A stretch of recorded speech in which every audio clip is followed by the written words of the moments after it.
قرآن کریم کو دل اور دماغ کو حاضر کر کے غور سے سننے والے پر اللہ تعالیٰ کی رحمتوں کا نزول ہوتا ہے۔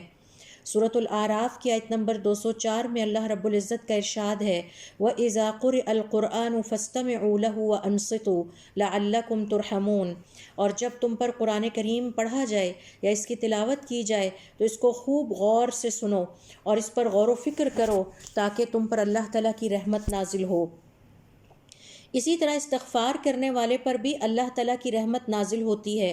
اللہ رب العزت کا ارشاد ہے وَلَوْلَا تَسْتَغْفِرُونَ اللَّهَ لَعَلَّكُمْ تُرْحَمُونَ، اور تم اللہ تعالیٰ سے مغفرت طلب کیوں نہیں کرتے تاکہ وہ تم پر اپنی رحمت نازل کرے۔ اسی طرح سے اللہ کی مخلوق پر رحم کرنے والا اللہ تعالیٰ کی رحمت کا مستحق بنتا ہے۔ آپ صلی اللہ علیہ وآلہ وسلم کا ارشاد ہے زمین والوں پر رحم کرو، آسمان والا تم پر رحم کرے گا۔